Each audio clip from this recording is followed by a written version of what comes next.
Here we go, part 3 of the intro, which has turned into, this long ordeal, but I've had an eating disorder for a long time, so it takes a bit to kind of explain the backstory of what's going on.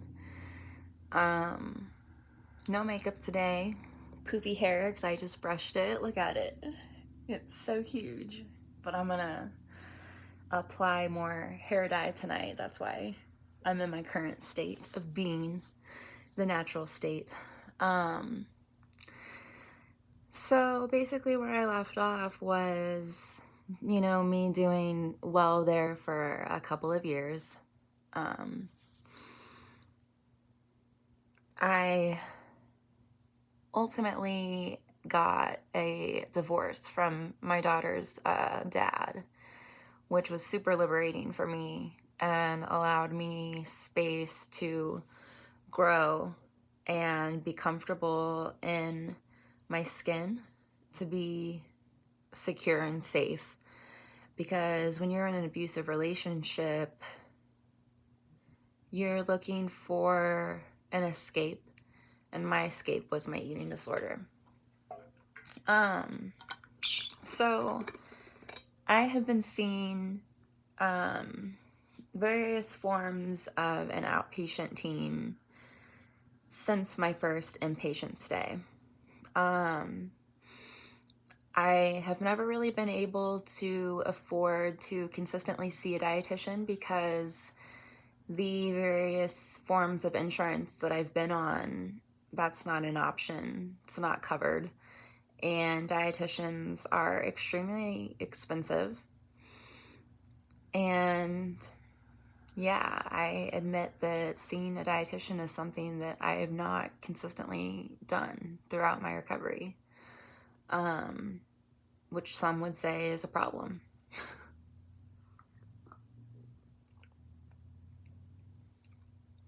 But we're not all made of money. So I have seen my psychiatrist. I've seen 4 different psychiatrists, possibly 5. And that's not including the psychiatrists that I've seen while being in treatment.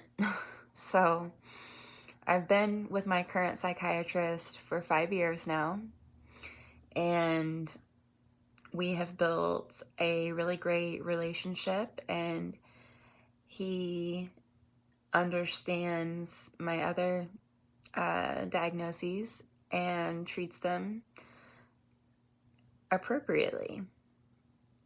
And a quick little synopsis of my other diagnosis would be bipolar 2,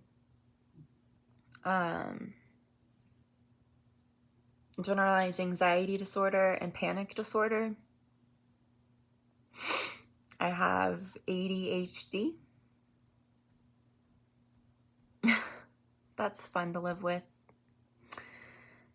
And I also have PTSD. So I am treated on medication for those. And I'll talk more in depth about that, my other diagnoses and my medication, in another video.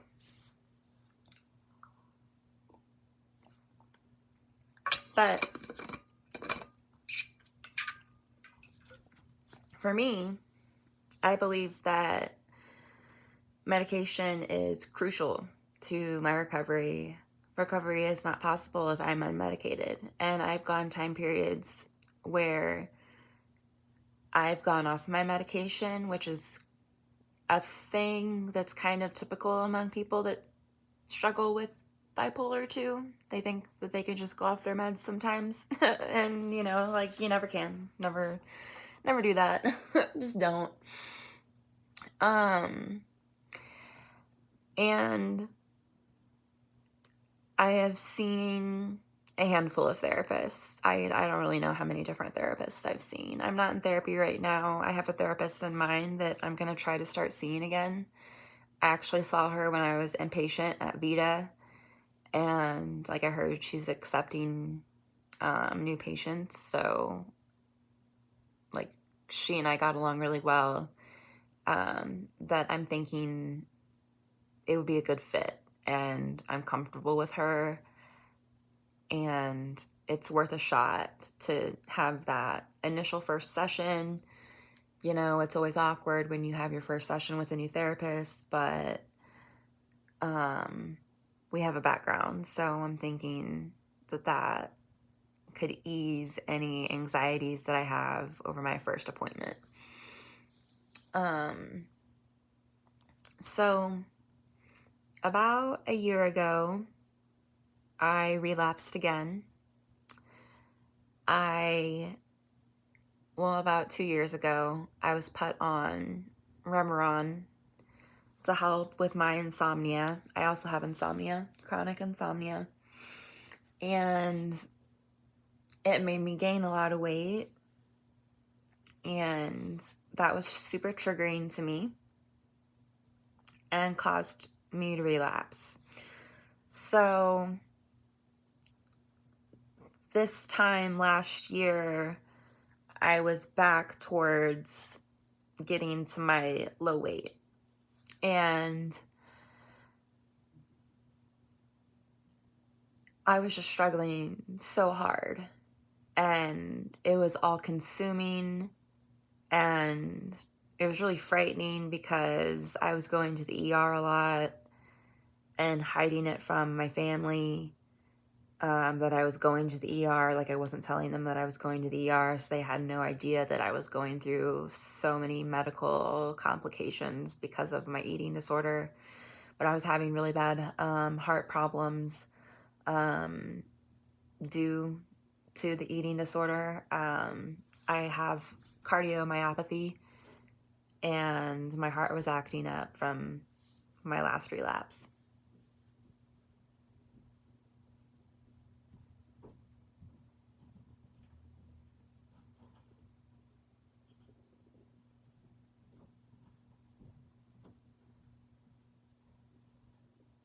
Oh, I don't know what that noise was. Okay, sorry about that. Ultimately, I made the decision to admit myself into partial hospitalization at ED Care, and I spent 14 weeks there. And I have mixed feelings about it. They kind of made me gain a lot of weight while I was there, and now I'm in this body and I don't know how to handle it. I never stopped gaining after I was discharged. I'm still engaging in eating disorder behaviors. Still seeing my psychiatrist. I'm not seeing a dietitian, and I'm currently trying to get set up with a therapist, though. So this is where I'm at right now. And it's confusing because I've never been at this high of a weight before.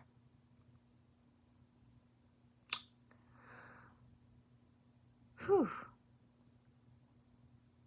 It's a lot for an anorexic to deal with, let me tell you. And I'm not binge eating. That's what people have been asking me, but I'm not.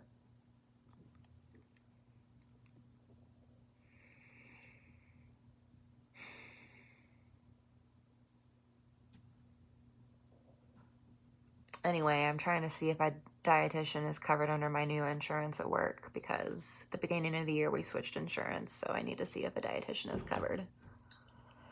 And if so, then I need to just get on that and do it.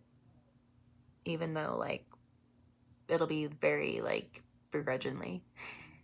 So, yeah, that's, like, the last of the little, like, synopsis of my story that I wanted to tell. So, if you listened to this, then thank you very much.